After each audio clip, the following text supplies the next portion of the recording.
In case you didn't know, I write and I want to be an author.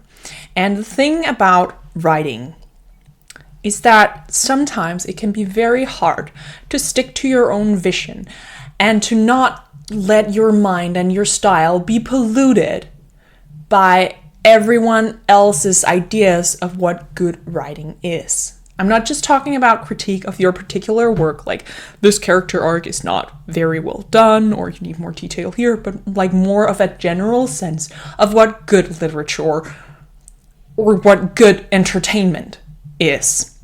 One of my biggest problems as a writer is that I really love complex plots. I love when things don't turn out as you expect them to. I like when the premise is just the stepping stone into something bigger. The problem with that is it takes a lot of words and it's harder to sell because the most interesting part of your story is not something you can put on the back cover because that's something that will be revealed. And then the problem can be in the market that we're in now. If you say, well, my story it has this premise, then people are going to expect you to explore that premise. But what if that premise was really just the stepping stone into an amazing other story? That can be difficult. And sometimes I end up ruining my own stories because I don't think I'm allowed to do what I do. Why am I telling you this in a review of The Blade itself by Joe Abercrombie? When you're in this situation as I am, where you feel like you have some really awesome stories that you want out there, that you love, but people keep telling you that you can't write those kinds of books because they won't sell, it's really wonderful to read books that do what you want to do and see them sell a lot. That has been my experience with Robin Hobb in her Elderling Realms series and her Assassin's Apprentice series. What I really loved about those books was that you think it's going to be about one thing, but it's really going to be about something else. And when you get to the end, you're like, I'm not even sure if this was a satisfying ending because I thought we were doing this. And we never really got a solution to that. It just evolved into something different.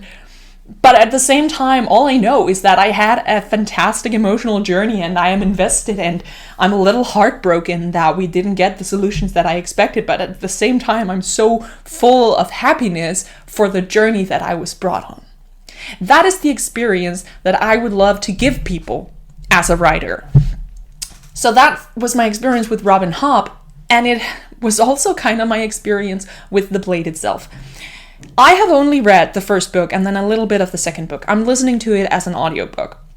And I think my opinion of the story might be different if I hadn't listened to it on audiobook. The way I've been listening to this book is every Friday I do cleanup in the laboratory after doing my experiments. I can't listen to an audiobook while I do my experiments because I have to actually think about what I'm doing. But cleaning is pretty simple, so I can listen to it there. But what inevitably happens then is that sometimes I do have to just quickly think about something, and then I miss a little bit of the story. And sometimes I go back, but sometimes I don't. And sometimes when there's a fight scene, I end up not really focusing on it because I'm just not as good at listening to audiobooks as I am reading. And sometimes if there's a long-winded dialogue, maybe I don't catch all of it. So there's definitely sometimes some information that I miss, and there's definitely also sometimes, like if there is a low point in the story where the pace is slower than I might have liked, I just listen through it and just sort of halfway get it. So I think if I had read this 190,000 word monster, said the woman who likes to read 170,000 word monsters, I think I would have disliked the pacing sometimes, because what Joe Abercrombie does is very much take us along for the whole journey. But at the same time, I really love that he takes us along for the whole journey. I like that instead of always starting a scene exactly as late as you could, as close to the core conflict as you could, sometimes we just chill a bit with the characters. They get up, they walk the streets, they have some thoughts, and we're privy to them. And this really means that when important stuff happens, I'm so grounded in the character that I don't need a lot of explanation for why they do the things they do, or why something that's happening is a very high emotional point to them. And it's also not hard for me to see why this trajectory of the character is so interesting when we view who this character is. That is something that I feel we miss out on a lot when we have such a focus on making books shorter. When you make books shorter and constantly have this focus on making them shorter, you have to cut out the fat. You have to cut out the simple two characters talking to each other. And you have to start scenes as late as you can possibly get to. And you have to cut information that isn't crucial. And that is sad, I think, especially in high fantasy, where you've created this enormous world and you want to feel part of it, but in order to feel part of it, you have to actually also be part of the living in it. And I think Joe Abercrombie does this perfectly.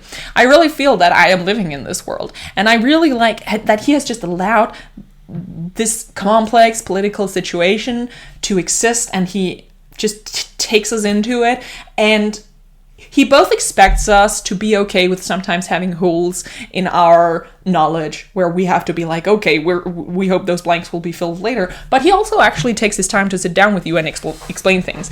And I saw someone call these books, I think it was accessible but not simple, and I think that that's a very good way of saying it. It's like, it's a complex story, but because he takes his time and shows you the characters and gives you the dialogue and doesn't start scenes as late as he possibly can and gives you some of the build-up, it becomes simple to understand. Joe Abercrombie is called the father of grimdark, and I don't actually think his characters are as unlikable as I thought they would be. I really, even Glokta, it's like you very quickly learn he's actually quite empathetic, and he really sees to the root of things. The thing is just he's become so jaded that he's not actually trying to do any good. And I guess that I hope that that's going to be his character arc in the following books, that he actually becomes more humane. And then we have Logan, and I love Logan. I love those kinds of masculine characters who are just so stoic, and we just go with the flow, and I think it's because I'm just not like that at all. I just like them. And then we have Giselle, and I just love how the narrative is so aware of how pompous an ass he is, and that's something that I really love, that you can have a character where you're in his mind, and even while you're in his mind, you're like, wow, you're a pompous ass, but then you get outside perspectives like Logan, and they're like, wow, he's a pompous ass, and you're like, yes, someone called it. And that's the next thing I really, really like about this story.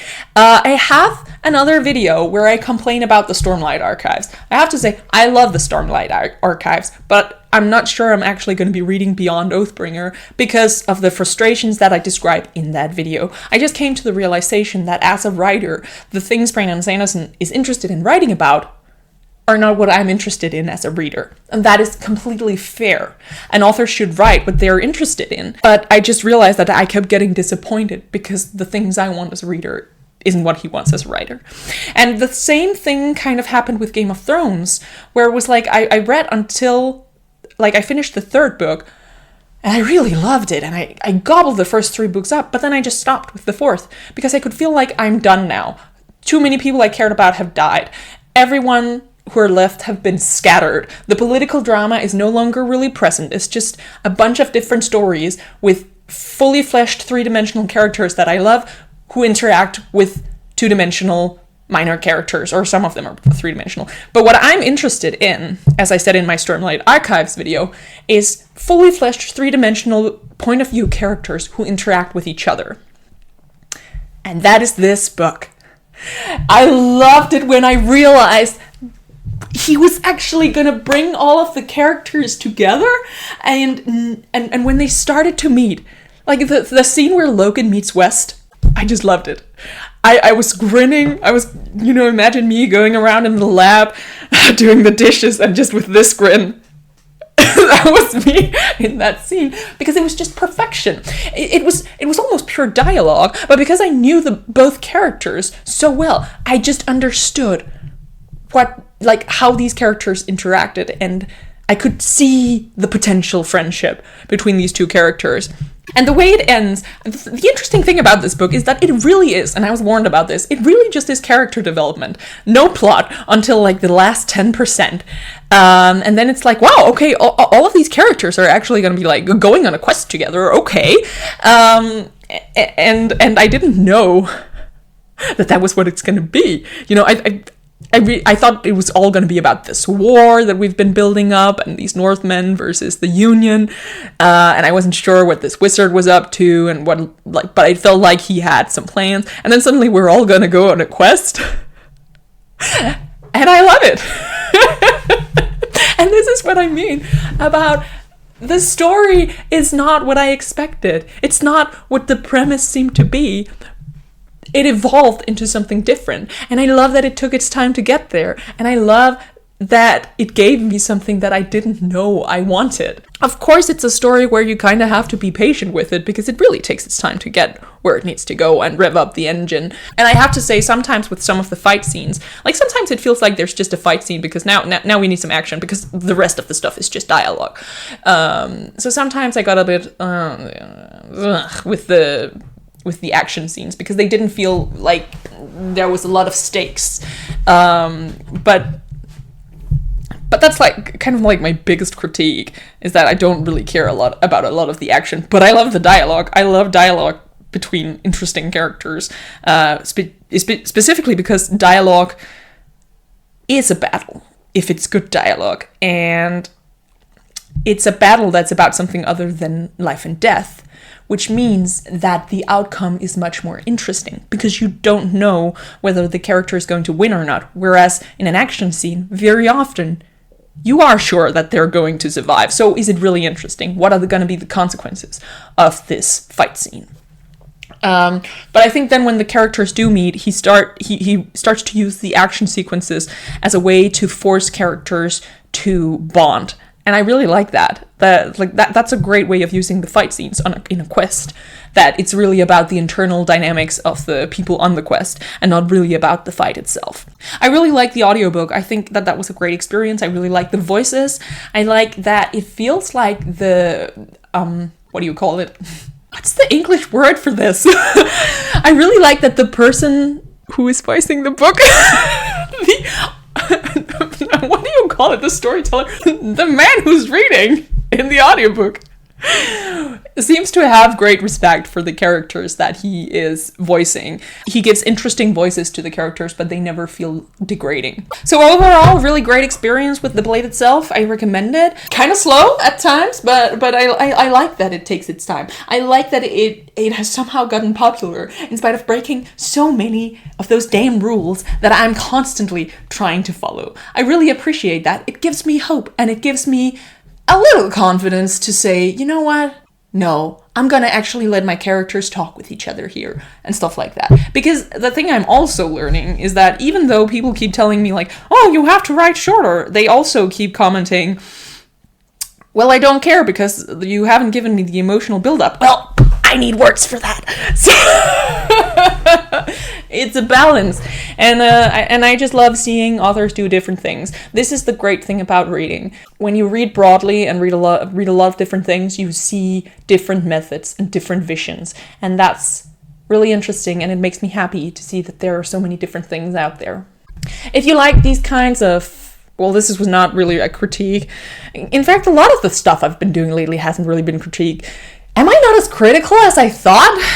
This is not good for my image, but, well, I guess sometimes you just have to gush about things that you really like.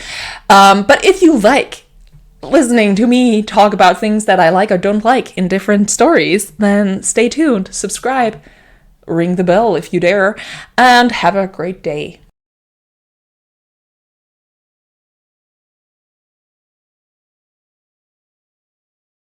For some reason, my camera refused to actually film this video, so this is just going to be audio. But that's okay, because you're probably just going to be putting your headphones on and going for a walk anyway. So do that, and let's talk about the blade itself.